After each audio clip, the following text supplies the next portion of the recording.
జయ మహారాజు వారికి. శత్రు సైన్యాల నగరం 4 వైపులా ముట్టించాయి ప్రభు. జయ మహారాజు వారికి. నగరం దక్షిణ దిగ్భాగం అంతా శత్రువశమైపోయింది ప్రభు. పదండి, ఓడలో సైన్యం పడతండి. నాన్నగారు, ఇంత రక్తపాతం, ఈ బలిదానం అంతా ఈ రత్న సింహాసనం కోసమే కదా. ఎందుకు మీకు ఈ పట్టుదల? పట్టుదల కాదమ్మా, ప్రతిష్ట. పాండ్యవంశం ఎన్నటికీ పగవాడికి తలవంతదు.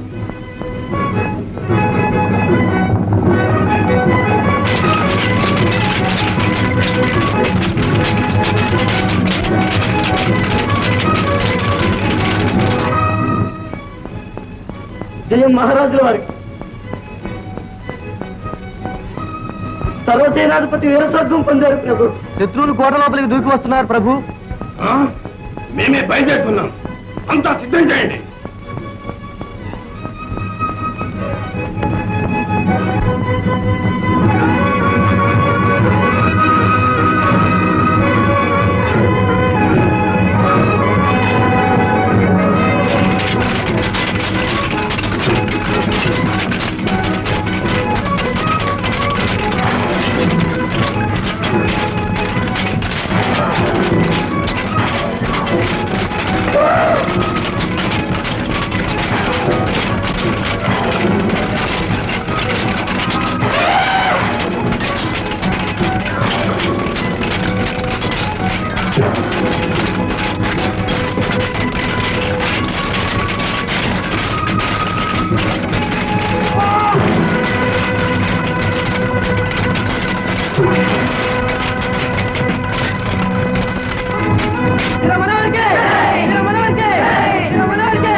మహామంత్రి అమ్మా, అస్తమించాడు. ప్రచండ తేజంతో వెలిగిన పాండ్య మార్తాండు ఈనాటికి అస్తమించాడమ్మా. తండ్రి,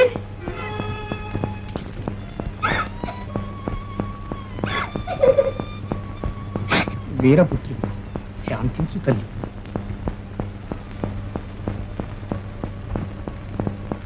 శాంతి, ఇంకెక్కడ శాంతి? కన్న తండ్రి కూలిపోయాడు, పాండ్య పతాకం పడిపోయింది, మాతృదేశం పరాధీనమైంది.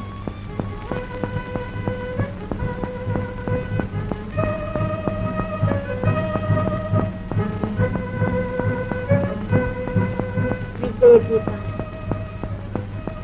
శాస్త్రముల విజయ గీతాలు విషాద గీతాలుగా మార్చారు.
ఎవరు నువ్వు?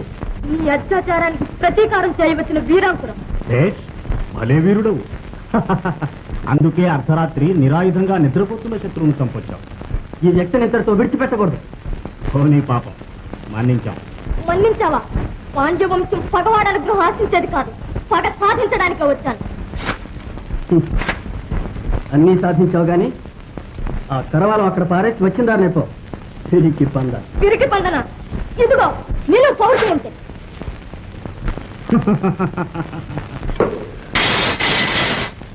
ఓ వీరనారి. అవును, నీ విరోధి ముత్తు విజయ మహారాజు కుమార్. రాజకుమారి విజయ విచిత్రంగా ఉంది ఈ వేషం. కమనీయమైన ఈ చేతిలో కరవాలం.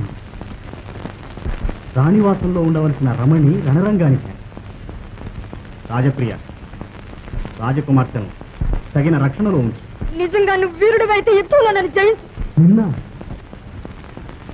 నీ కళ్ళే సమ్మోహనాస్త్రాలు. చాలా అధిక ప్రసంగం.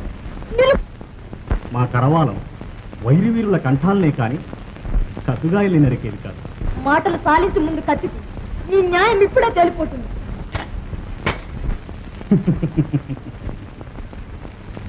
రాకుమారి, ఇప్పుడు నువ్వు మా ఖైదీవి.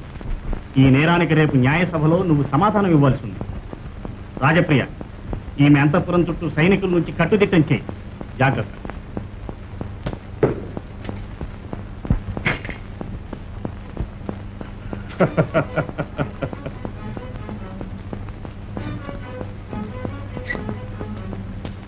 అదిగో ఆ బురద మీద మా విజయ పతాకం. ఇప్పటికైనా ఒప్పుకుంటావా నీవు మనోహరుడి బానిసనని? బానిస, పాండ్యరాజ పుత్రిక, పరరాజులకు బానిస కాదు కాదు. క్షేత్ర రక్తం ఇంకా ఈ శరీరంలో ప్రవహిస్తోంది. ముక్కున ఊపిరి ఉన్నంత వరకు సింగపిల్ల ఒకరికి లోబడి ఉండేది కాదు. బానిసగా బ్రతకటం కంటే చావడం మేలు.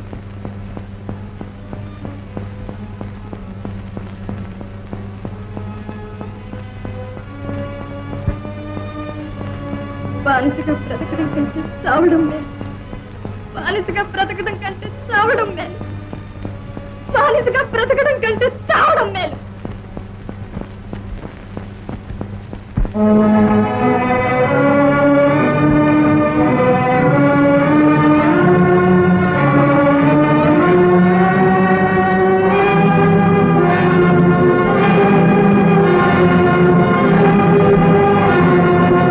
రాజకుమారి, ఆత్మహత్య పిరికితనం. అర్ధరాత్రి వేళ అంతఃపురంలో ప్రవేశించడం వీరత్వం. ఏమైనా నిన్ను మృత్యుముఖాన్ని నుండి తప్పించగలిగాను. ఎందుకు? బానిసగా 10 కాలాల పాటు పడుండమని. బానిస ఎవరు? అందరినీ బానిసలను చేయగలిగిన అందానికి నేను. అందుకే అర్ధరాత్రి వేళ అంతఃపురం ప్రవేశించకూడదన్నాను. మంచి సమయానికి వచ్చాను రాజప్రియ. లేకపోతే రాకుమారి విషం తాగి మరణించింది. భేష్. తమరు వచ్చి ఆ విషయాన్ని అమృతం చేశారన్నమాట. మనోహర, జాగ్రత్త. వీరాంగన, నిద్రపోతున్న నిన్ను చంపాలని రావటం మర్చిపోయావా? మనిషి అన్న తర్వాత తప్పు చేస్తారు, కానీ హృదయం ఉన్న వాళ్ళు తప్పు తెలుసుకుంటారు, మనసున్న వాళ్ళు మర్చిపోతారు. విజయ, బ్రతుకు బ్రతకటానికి కావటానికి కాదు. ఇటువంటి తప్పు నీకు తిరిగి ఉంటుంది. మరి చేసిన తప్పుకు శిక్ష? రేపు దర్బార్లో నిర్ణయించబడుతుంది.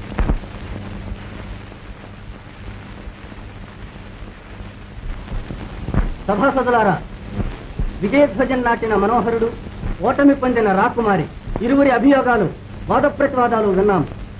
మీ అభిష్టానుసారం న్యాయాధిపతిగా నేను తీర్పు చెబుతున్నాను. రాకుమారి హత్య చేయ ప్రయత్నించింది. నేరం నిరూపింపబడింది. ఆమె ఈ రోజు ఈ సభాభవనంలో మీ అందరి సమక్షాన మనోహరుణ్ణి పుష్పమాలాలంకృతుణ్ణి చేయాలి.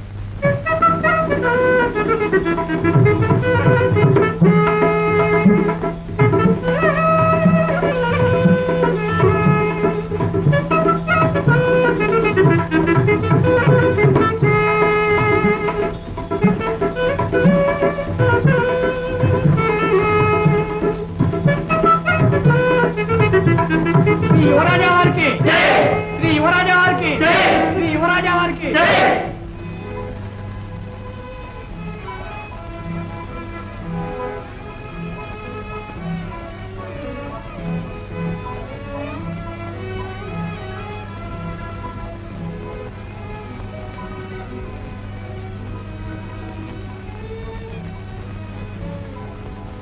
విజయ, ఈ రాజనగరి కల్లా నువ్వు ఒక్కటివే అందాల రాణి అనుకున్నాను. కానీ నీలాంటి సౌందర్యవతి ఇంకొకటి ఉందని ఇప్పుడు కనిపెట్టాను. అదిగో చూడు, ఆ నవ్వులో ముత్యాలు మురిసిపోతున్నాయి. ఆ ముత్యాలన్నీ మూటగట్టుకుపోయారు. తప్పకుండా ఈ ఆనిముత్యంతో పాటు మళ్ళీ ఆ నవ్వు.